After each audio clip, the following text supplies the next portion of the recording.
العالمين والصلاة والسلام على أشرف الأنبياء والمرسلين سيدنا محمد وعلى آله وصحبه أجمعين. ربي زدني علما وارزقني فهما رب اشرح لي صدري ويسر لي أمري واحلل عقدة من لساني يفقهوا قولي.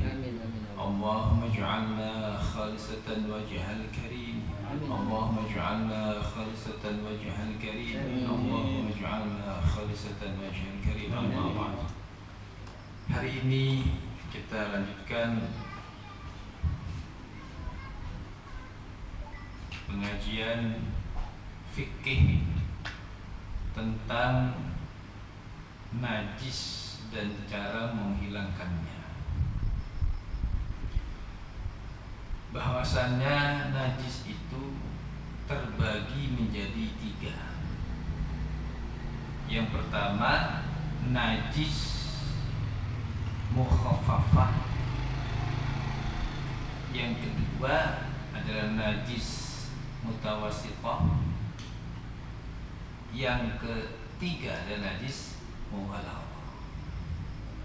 Pada minggu yang lalu kita sudah membahas tentang najis mukhaffafah. Tapi perlu saya ulang kembali bahwa najis mukhaffafah itu adalah najis yang kategorinya adalah paling ringan ketimbang 2 najis yang lain.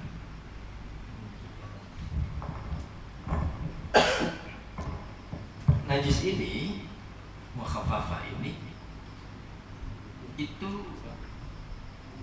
berasal dari kencingnya bayi laki-laki yang kurang dari 2 tahun dan belum pernah mengkonsumsi makanan apapun kecuali ASI. Jadi kalau kita misalnya ada menemukan anak bayi, ya, yang mana bayi itu memenuhi kriteria tadi itu, misalnya satu waktu itu dia itu ngompol mengenai pakaian kita, maka status najisnya itu termasuk najis apa? Tetapi najis mukhaffafah ini tidak berlaku untuk bayi perempuan. Bayi perempuan kencingnya itu bukan termasuk najis mukhaffafah, tetapi najis mutawassithah. Karena perlakuannya ini berbeda antara mukhaffafah mutawassithah, ini berbeda. Dan juga berbeda adalah najis daripada bayi yang statusnya itu khunsa. Ya, khunsa itu punya 2 kelamin. Ya, punya 2 kelamin. Dan juga tidak berlaku pada bayi laki-laki yang tadi memenuhi kriteria itu, ya.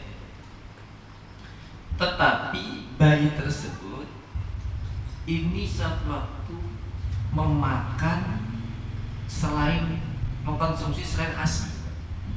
Jadi bayi laki-laki ini satu waktu oleh ibunya itu disuap bubur misalnya. Setelah disuap bubur, besoknya itu ASI lagi, besoknya lagi ASI lagi, seterusnya. Maka status si bayi ini nanti najisnya itu sudah tidak masuk kategori mukhaffafah lagi. Ketika dicampur sekali saja dengan selain ASI, maka itu najisnya berubah menjadi apa? Mutawassithah. Ini tertulis dalam kitab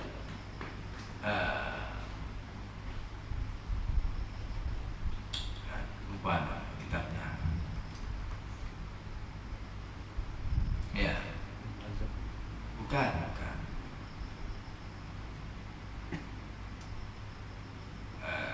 Dan kitab Tausyakh, ya, kitab Tausyakh namanya. Kitab fikih namanya Tausyakh.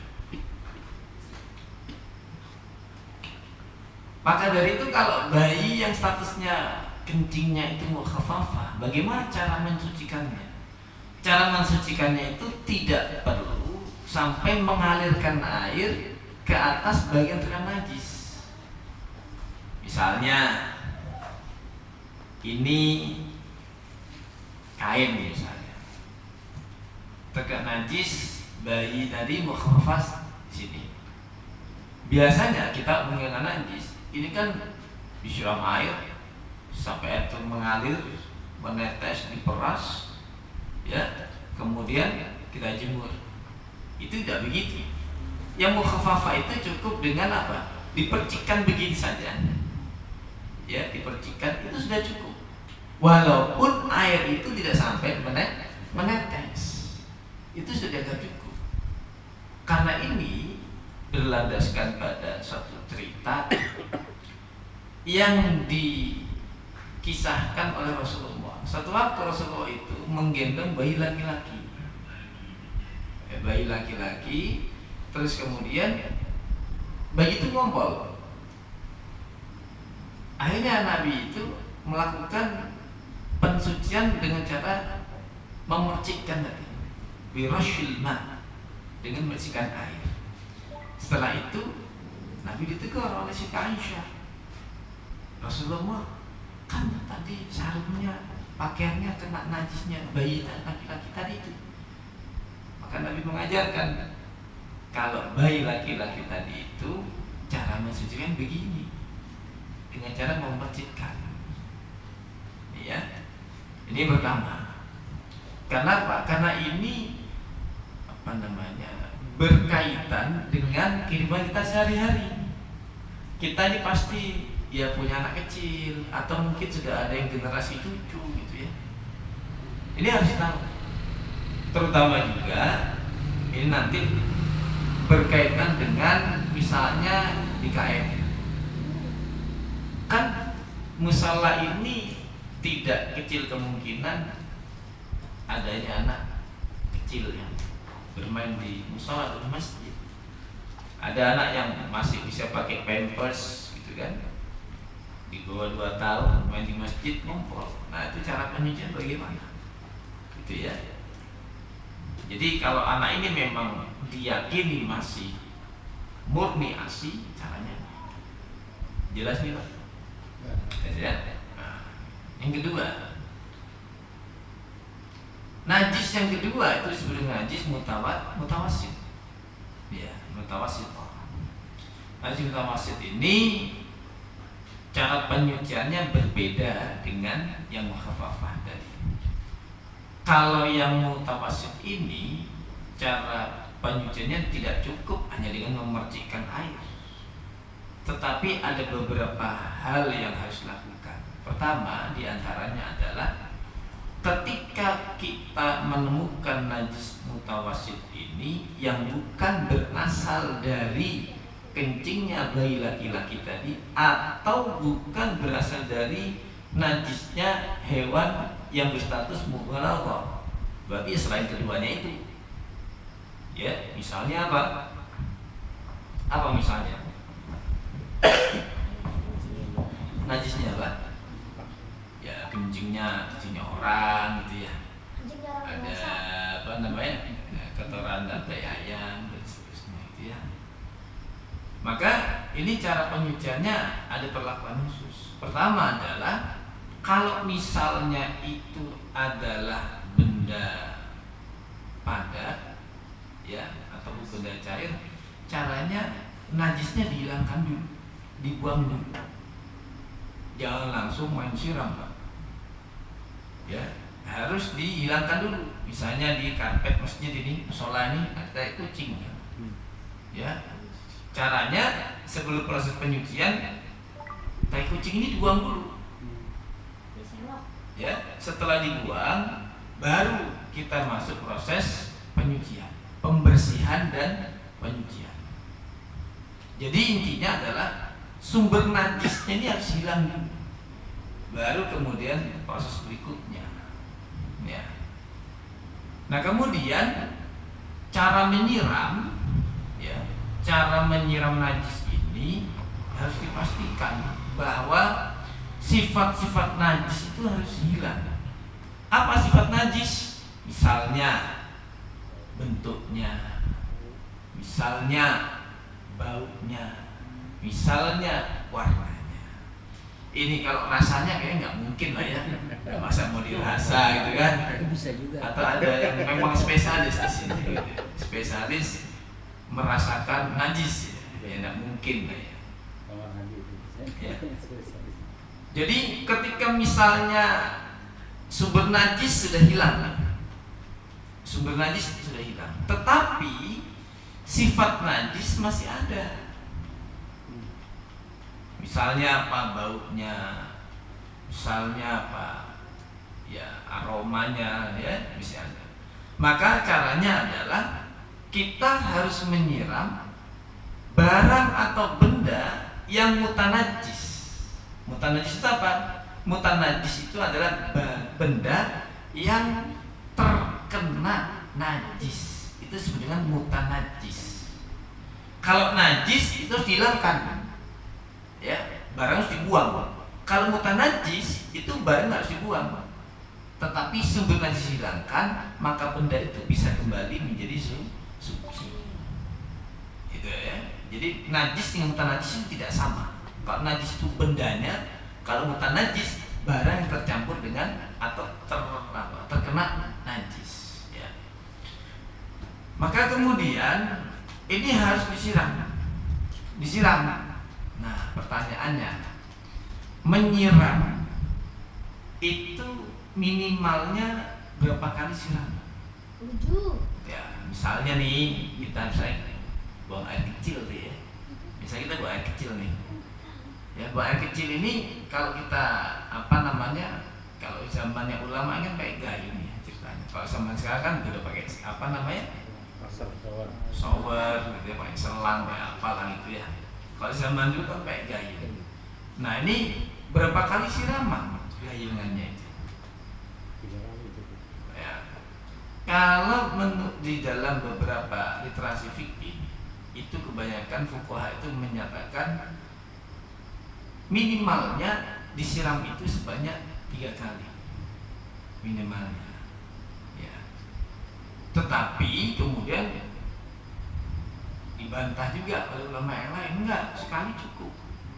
Dengan catatan sifat-sifat najis itu hilang. Tetapi kalau sudah hilang, ya kembali lagi disiram, ya bisa 3 kali, bisa 5 kali, silakan. Ya, tetapi afdalnya menurut risetnya para fuqaha, biasanya disiram 3 kali ini sudah menghilangkan sifat najis. Ini menurut risetnya para fuqaha. Ya.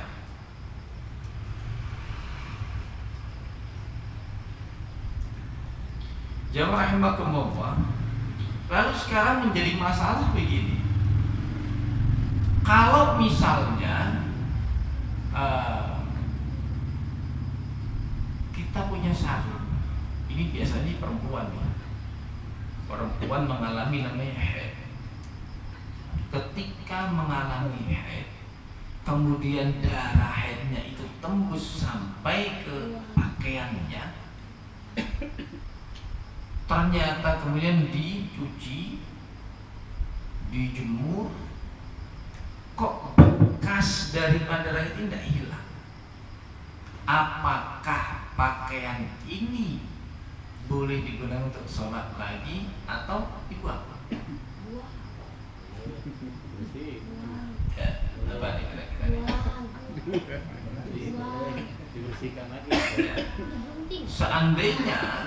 Ya. Seandainya dicuci kan, cuci kok nggak hilang, cuci lagi. Ya, dicuci lagi, ternyata masih nggak hilang. Nah, apa yang kita lakukan? Ya, dalam hal ini, ya, ketika proses penyucian itu sudah dilakukan, kok ternyata sifat salah satu najis itu tidak hilang, ya, misalnya warnanya atau misalnya baunya, Pak.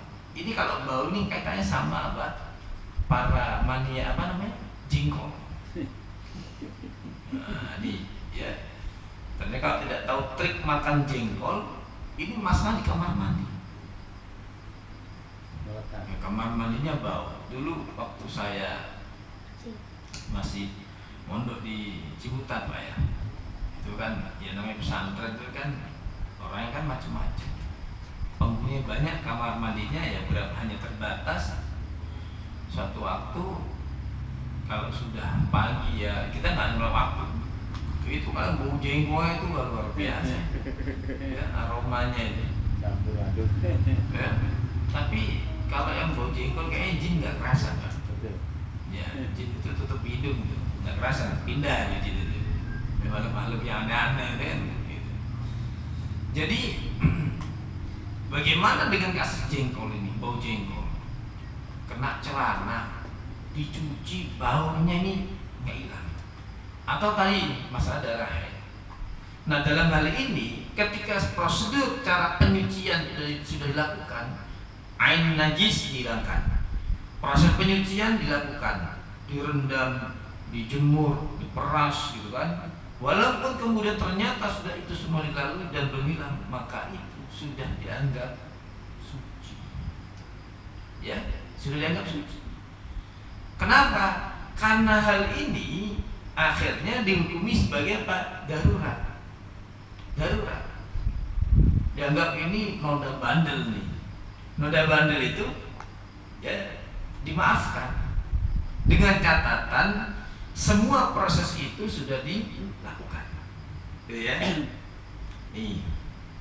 Jadi nanti Pak kalau misalnya ya dalam keluarga kita kadang nanti ini penting nih, kita sebagai bapak ini penting, sebagai suami ini penting. Satu waktu kalau kita punya anak gadis Pak, dia curhat, Pak ini gimana seperti ini, kita sudah tahu jawabannya, gitu ya. Dan ini proses penyucian seperti ini khususnya hanya untuk umatnya Nabi Muhammad SAW. Kenapa? Karena hukum syariat penyucian di zaman Nabi Ibrahim, ya itu penyuciannya itu ketika misalnya pakaian yang terkena najis itu tidak bisa disucikan dengan air, Pak. Tapi harus apa? Dipotong. Misalnya kena sarung, ya sudah digunting, dibuang, sekali pakai bagi gitu kan. Tetapi ini khususnya untuk umat Nabi Muhammad SAW. Makanya kita bersyukur ternyata banyak perubahan-perubahan hukum yang meringankan pembebanannya tidak seberat di zamannya nabi-nabi terdahulu. Dia contoh berdoa. Pernah enggak para hadirin ini berdoa kepada Allah, bermunajat, doanya itu segera dikabulkan? Pernah? Anda berdoa oleh Allah berapa hari berdoa dikabulkan? Pernah enggak? Pernah ya, tapi sering juga yang tidak dikabulkan. Iya. Kebanyakan yang ya tergantung ya. Tergantung bagaimana kitanya. Nah, ini Pak, ketika kita berdoa misalnya, ini jangan kemudian kita ini sekali berdoa sehari, 2 hari, seminggu, 1 bulan kemudian kita itu merasa putus asa. Nabi Musa itu bermunajat kepada Allah dengan tujuan ingin bisa ketemu Allah, itu ya, itu butuh waktu 40 tahun baru dikabulkan sama Allah. Itu pun ketemunya tidak bisa dialog, pingsan dulu lagi Nabi Musa, mati dulu, setelah wafat kemudian dihidupkan kembali. Itu pun hanya bertemu dengan nur. Berbeda dengan Nabi Muhammad. Nabi Muhammad itu tidak minta, diundang oleh Allah langsung ke Sidratul Muntaha. Dan di dalam peristiwa Isra Mi'raj itu Nabi Muhammad langsung dialog, berdialog, ngobrol dengan Allah, membahas masalah tentang perintah sholat 5 waktu. Ini kan akhirnya ini berdampak kepada umatnya, kepada umatnya. Jadi kita ya harus senantiasa optimis ketika kita berdoa. Kenapa? Ini khususnya kepada umat Nabi Muhammad Sallallahu Alaihi Wasallam. Ya, banyak bersyukur kita sebagai umat terakhir, tapi banyak diistimewakan. Tetapi jangan pede-pede juga. Seringkali kita tuh kalau kita sholat merasa yakin saja diterima, ya enggak? Kalau kita berbuat dosa banyak istighfar, seolah dosa kita sudah diampuni. Ya, itu terlalu pede. Terlalu pede. Ya. Para hadirin yang rahimakumullah. Ini ya. Dan kemudian sekarang proses penyucian yang lain. Misalnya menyucikan sesuatu pada bak ukurannya 2 kol atau lebih. Saya tidak ngomong ember. Ya, kalau ember kalau kecil, saya ngomong yang bak 2 kola. 2 kola itu ukuran berapa? 60 kali 60 kali 60. Tinggi 60 cm, lebar 60 cm, panjangnya 60 cm. Jadi kalau memenuhi itu berarti kita sudah memenuhi 2 kola. Ya. Nah, kemudian ternyata kita misalnya punya perusahaan ini, Pak, ayam potong. Ayam potong, kemudian dalam prosesnya setelah dipotong, kemudian masuk dalam pencabutan, mesin pencabut itu pelakar, kemudian diambil, dipotong bagian-bagiannya. Dalam proses berikutnya ini ayam dimasukkan ke bak kolam isinya air 2 kolam lebih, ya. Apakah lantas ayam yang dimasukkan ke dalam bak ini sudah menjadi bersih dan suci? Tidak. Ya, Pak ini jawab. Dalam hal ini, Pak, kalau kita lihat, kalau airnya itu berubah sifatnya, tidak bening seperti sifat air, misalnya sudah menjadi keruh, ya, maka hati-hati. Ini proses pembersihan atau penyuciannya ini belum tercapai. Karena saya menemukan, Pak, waktu dalam audit penyembelihan ayam itu beberapa tempat, saya seringkali menemukan. Jadi mereka menyediakan bak besar, isinya air, tapi airnya sudah keruh, campur darah, campur bulu, macam-macam. Dan setelah masukkan ke situ, sudah dianggap selesai, langsung packing. Ini seringkali saya temukan. Ketika saya temukan itu, ya saya berikan informasi bahwa saya cara seperti ini termasuk belum halal thayyiban. Lalu bagaimana, Pak? Ya caranya siapkan ada keran, setelah dimasukkan ke bak yang besar ini, satu keran nyalakan, bilas tuh ayam, kemudian tiriskan, kemudian baru di packaging. Silahkan. Makanya kalau beli ayam di pasar ini kita kan tidak tahu ya cara prosesnya. Ya kalau kita sih untungnya di rumah kita cuci lagi pastinya kan begitu. Tetapi misalnya kita sebagai pelaku usaha memotong ayam, setidaknya ada usaha tanggung jawab kita untuk kemudian menjaga hal thayyiban kepada konsumen. Caranya begitu. Ya, cara begitu. Karena juga ada orang yang tidak peduli, motongnya di situ, memotong bagian-bagiannya itu, penyembelihan di situ, memotong bagian dalamannya, ya, jeroannya, kemudian potong bagian tubuhnya di situ, kemudian saya itu langsung masuk packaging. Ya, ini yang bandel-bandel, model-model kurang lebih seperti itu. Padahal kita sebagai umat Islam kan perlu ada jaminan. Halal itu tidak hanya dalam proses penyembelihannya, tetapi proses setelahnya itu diperhitungkan. Sehingga apa? Makanan yang kita konsumsi memang betul-betul menjadi makanan yang sehat, gitu ya. Nah, kalau misalnya nanti ini ada kencing misalnya di sini, Ada kencing, kemudian bagaimana cara penyuciannya? Ya, apakah langsung disiram atau bagaimana? Misalnya di sini misalnya ada kencing, apa harus disiram atau bagaimana? Caranya adalah ya ini dihilangkan dulu kencingnya ini. Misalnya dengan cara apa? Misalnya dipel. Ya, dipel langsung dipel selesai sekali pel tidak. Atau misalnya ambil koran, Pak. Kertas, kemudian tumpangkan atau letakkan di atas mana itu kencing. Nanti itu kan menyerap.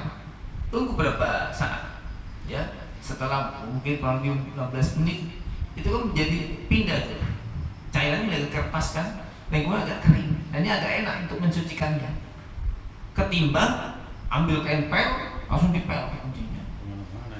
Nah, ini agak menimbulkan apa was-was.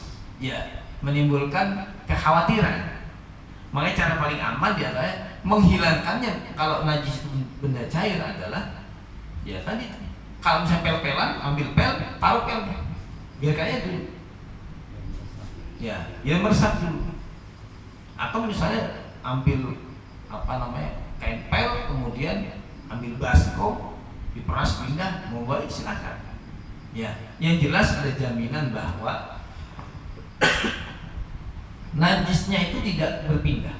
Tapi konsepnya adalah yakin ya, tidak ragu. Nah, ketika sudah kering baru proses penyucian, pembersihan dan proses penyucian dengan beberapa kali bilasan. Tapi kalau misalnya begini, misalnya nih kan karpet, ketika sholat ada kencing, ya sudah kencing, kemudian kencingnya itu orang yang sedang kencing atau anak kecil yang kencing ini jalan, sehingga air kencingnya tuh netes. Air kencingnya tuh netes. Nah, ketika netes, ini sudah dibedakan mana yang tadi kena kencing karpetnya, mana yang enggak. Misalnya, lah kok terus lewat ini, ya? Yang lewat misalnya ya Pak Farid lewat wudhu, kakinya kan basah, ngelewatin karpet yang tadi itu terkena kencing. Dari kat sini Pak Farid kan sholat. Nah, Mas, bagaimana cara mensucikannya ini? Ini kasusnya kan bertubi-tubi nih. Orang kencing, jalan, netes, datang lagi orang punya wudhu, kakinya basah, menginjak ya yang diperkirakan itu bekas kencing. Orang ini sholat. Nah, sekarang kan tugasnya DKM nih. Nah, DKM harus punya ilmu ini. Ya sampai miss ini, dia sampai salah. Caranya apa adalah tempat yang memang diyakini itu ada najis, itulah yang dibersihkan. Artinya bahwa kalau tempat itu masih kita ragu, kayaknya di sini, dicari sumbernya nggak ada, mana nggak ketemu, ini namanya ragu. Maka kalau kita mendapatkan kondisi seperti itu, maka ragu tidak bisa dijadikan patokan hukum. Maka karpet yang tadi itu diragukan terkena najis, itu hukumnya suci. Ya, ini ingat, kita ngomong hukum itu, hukum syariat itu tidak bisa dinalar. Dinalar pun itu ya sebatas hanya sebagian saja. Dalam hal ini misalnya terjadi seperti itu, maka tidak semua karpet harus digulung, nggak usah. Di mana yang di situ ada sumber najis yang memang secara yakin dapat dilihat secara wujudnya, baunya, sifat yang lainnya, maka itulah yang harus dibersihkan. Adapun yang lain kalau memang ragu nggak usah. Ya, kalau misalnya ragu itu tidak usah, tidak perlu. Ini anaknya hukum Islam. Makanya akhirnya menimbulkan suatu hukum. Ya, kan asyak yuzal, keraguan itu harus dihilangkan. Ya. Misalnya saya ini habis sholat maghrib, duduk di musola di masjid, tidak pulang, aktivitas apapun, kemudian sampai datang waktu isya. Kok ternyata setelah waktu isya saya tadi berpikir, saya kan tadi sholat maghrib, saya batal atau tidak ya? Misalnya kita dihadapkan dengan kasus itu, keraguan dalam hati, batal nggak, kentut nggak tadi saya, misalnya. Dalam hal ini Pak, apa yang harus kita ambil hukumnya? Maka yang harus kita gunakan hukumnya adalah menggunakan konsep yakin. Yakin itu awalnya apa? Pakai hukum yang terakhir. Anda tadi sudah wudu belum? Oh tadi sudah wudu, berarti kita tidak batal. Ya berarti yang hari ini nggak usah wudu lagi. Beda kasusnya, tadi saya sudah wudu atau belum ya? Ya sudah wudu atau belum? Berarti belum wudu. Kita harus wudu kan kondisi seperti itu. Misalnya nih, saya sholat maghrib belum tadi ya? Tadi bangun tidur soalnya sudah sholat maghrib belum? Nah, kembali ini sudah sholat maghrib belum berarti? Ya, belum. Karena ya bangun tidur. Karena belum, kata belum, maka diambil kata yang belum. Gitu ya. Tadi saya sudah bayar utang atau belum ya? Udah utang ya? Udah. Berarti pakai apa? Oh belum bayar utang. Ya. Baik ya, ini jawab rahmatullah. Kemudian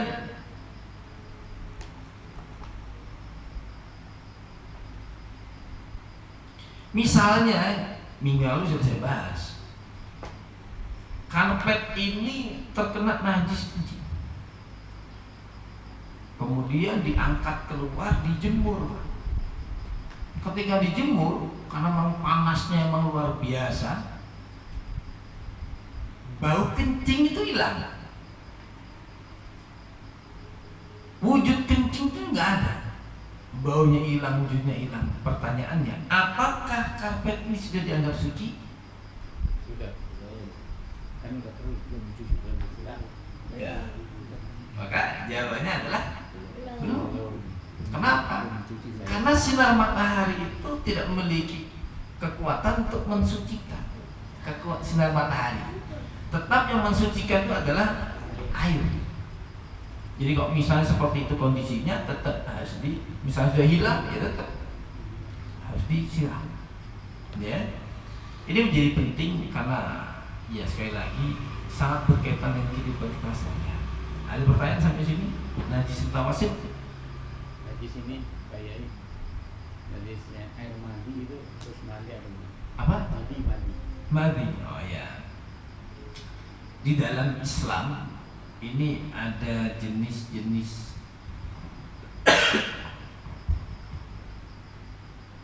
sesuatu yang keluar dari zakar kita.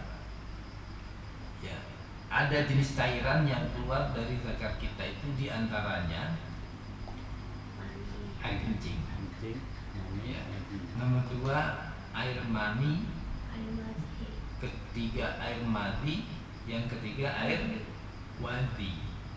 Ini beda semua nih, perlakuannya tidak yang sama. Kalau kencing ya harus dibersihkan, dicebok gitu ya. Karena ini soalnya najis. Makanya hati-hati kalau misalnya cebok Pak. Cebok itu menjadi sangat penting karena ini sebagaimana disampaikan dalam hadis Nabi, paling banyak orang disiksa itu gara-gara masalah kencing, ceboknya nggak bersih. Ya, hati-hati. Nomor 2 adalah masalah mani. Kalau mani itu Pak, mani itu suci Pak. Ya, mani itu nggak najis. Ya, tetapi mani ini kan prosesnya berbeda dengan mati. Kalau mani itu terjadinya walaupun ada kemiripan, ya, ada kemiripan, tetapi dalam yang membedakan prosesnya. Karena prosesnya berbeda, maka status hukumnya berbeda. Kalau mani itu suci, karena ada hasil proses hubungan seksual jima suami istri. Kalau namanya air mani itu seperti air mani, cuman terjadi bukan karena proses hubungan seksual suami istri. Ya, dari misalnya ya apa namanya onani misalnya, ya atau misalnya apa? Ya apalah gitu ya, berpikir yang aneh-aneh misalnya gitu ya. Nah ini mandi ini najis kalau mati, beda sama mandi. Ini najis, walaupun dua-duanya wajib mandi junub. Tapi yang ketiga, yang keempat ada namanya air wadhi.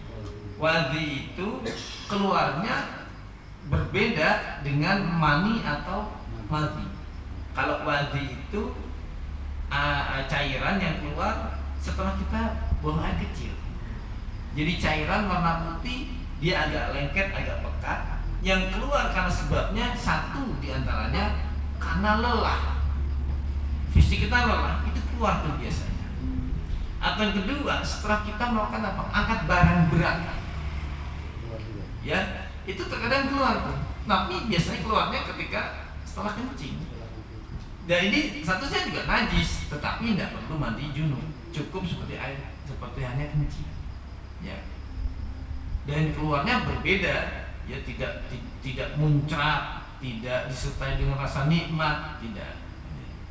Melangsa itu. Ya. Rasanya melangsa. Pikir apa? Rasanya melangsa itu. Jadi Apa? enggak singkat. Jadi gitu ya, kalau air wadhi. Baik, ada yang tanya lagi? Aku, Silakan. air mani kan suci, boleh buat wudhu nggak? Keren. Bagus. Bagus. Suci buat wudhu nggak? Ya. Walaupun ya air mani itu suci, ya kan, bukan berarti ini bisa digunakan untuk berwudu. Ya, kenapa? Ya tadi itu, karena air mani itu statusnya bukan suci dan mensucikan. Ya, Harus justru berapa ember? air ini juga dianggap mani itu adalah air yang hina, kan gitu ya bahasanya kan gitu, air yang hina. Maka dari itu ya walaupun sangat suci tetap tidak bisa digunakan untuk bersuci, gitu ya. Oke. Lagi cukup? Nah, kan. Dulu di daerah sini sebelum ada jetpam kita ada sumur. Kalau di kampung-kampung masih banyak tuh sumur ya. Jadi kita menggunakan air itu untuk mandi dan wudhu dari air sumur. Suatu saat ada tikus masuk. Kok bau-bau nih ya? Akhirnya dilihat ada tikus, bangkai tikus. Diangkatlah tikus itu kan. Tapi baunya masih melekat gitu. Itu bagaimana itu? Iya. Bisakah dipakai untuk berwudhu? Ya, jadi gini, najis itu ada yang menimpa pada benda padat, ada yang menimpa pada benda Cair. cair. Kalau yang menimpa pada benda padat, maka cukup dihilangkan yang bersentuhan langsung dengan najisnya, bangkai kucing kah, bangkai tikus, ya, itu yang dihilangkan. Tapi sekarang bagaimana kalau misalnya air? Ya. Dalam hal ini, ketika misalnya ya itu lebih dari 2 kola, ada juga 1 kola. Kalau 1 kola tentu dibuang semua ya, diganti dengan yang baru. Ini bagaimana dengan air sumur? Maka dalam hal ini yang pasti sumber najis dihilangkan. Ya. Yang kedua adalah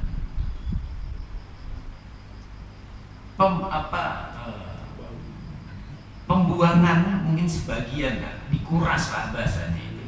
Ya walaupun tidak sampai air habis, itu perlu dilakukan. Karena kemudian nanti ya walaupun tidak sampai kering semua tidak, tetapi yang karena ini kan menyebar, mungkin di bagian permukaan atau apa itu. Dan kemudian nanti air ini akan muncul air sumber kan. Ini akan digantikan dengan air yang baru. Ya. Jadi kalau ketika misal sifat najisnya itu masih kuat, ya mungkin dilakukan apa namanya? Pengurasan ya, pembuangan air. Tetapi tidak semua sampai habis, tidak. Kenapa? Karena di dalam tanah itu ada kekuatan sumber air yang bisa memperbarui daripada air sumber itu. Jadi kalau lebih begitu, ya. Jadi tidak perlu sampai sumber habiskan airnya, ya. Jadi, tetapi ada juga ulama memengatakan habiskan airnya. Dihabiskan airnya, kemudian nanti akan diganti dengan air baru dari air sumber itu. Tapi ada yang mengatakan lain, ya cukup sekedarnya saja, yang menjadi yang dianggap paling dekat dengan sumber najis, gitu kan? Nah, seperti itu. Karena memang air ini kan susah. Air itu susah. Air itu kan tidak semudah benda padat, gitu ya.